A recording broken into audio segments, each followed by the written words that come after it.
Hello everyone, and welcome to the Rookie Critic YouTube channel, where film roams free. I've got a video for you today, and it's called Thanos' Plan is Okay. I'll give my thoughts on the Avengers Infinity War movie later down the line, but let's talk about Thanos. Most people agree that Thanos is awesome and a good Marvel villain with actual motivation. It's true that there are some flaws in the film. However, I do not agree with the idea that his plan is a major plot hole or just makes no sense. It's been a little while since the film came out, so I'll just run it by you again in case you forgot. His plan is to wipe out half of the overall population of the universe, because the resources of the universe are limited and the survivors would be able to thrive. That is basically his plan, plain and simple. So, doing some digging around, I found out a lot of people think his plan is pretty dumb, and if he has all that power, why not, not commit genocide?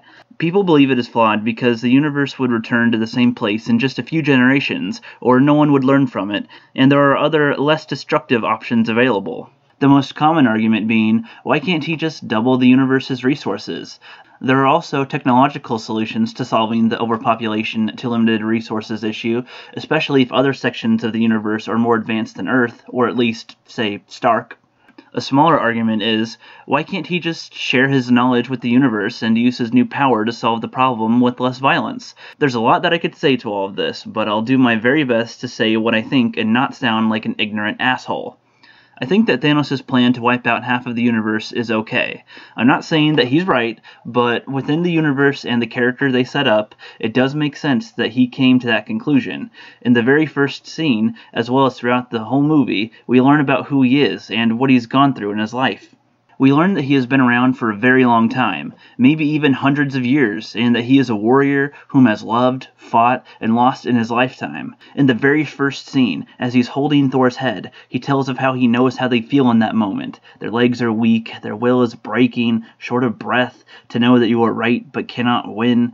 He's been in their shoes before. He personally witnessed his race of titans multiply, then use up all of their resources, and die. He tried out his method of random selection, of wiping out half a population, and has seen it work. People who were once starving and scrounging for scraps could fill their bellies and live happy lives.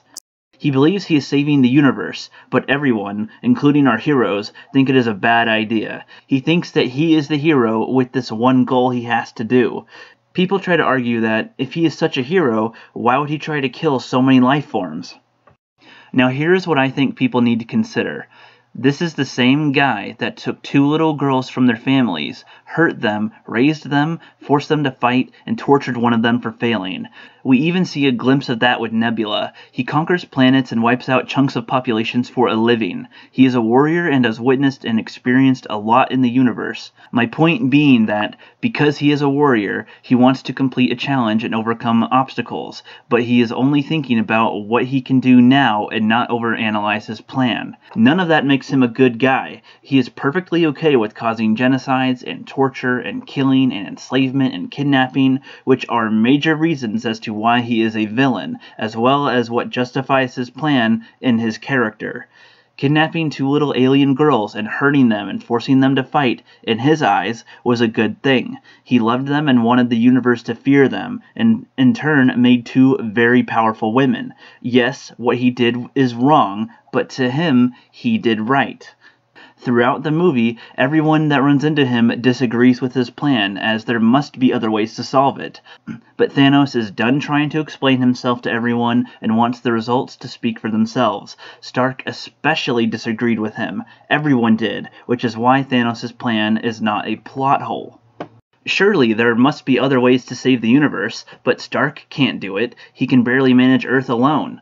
Thanos, even if he could gather every top intelligent life forms in the universe and discuss a way to solve overpopulation, he wouldn't, as that is not in his character. He is not going for as little collateral damage as possible. He wants to get it done, no matter how much blood is on his hands. Ladies and gentlemen, I could probably go on for a few more minutes as to why his plan works within the movie and the cinematic universe, but I will wrap it up here. To me, based on what the movie shows and tells us of Thanos' character, it did make sense as to why he concluded that half of the universe must be wiped out for the remainder to survive and thrive. I really hope that I did not come off as an extremely ignorant asshole, as I do not want to sound like a stubborn know-it-all. I really wish that I had another person in here with me in this video that thinks that Thanos' plan sucks, so that we could have a constructive argument. Maybe I'll touch on this subject at some point in the future, but for now, see you next time, everybody.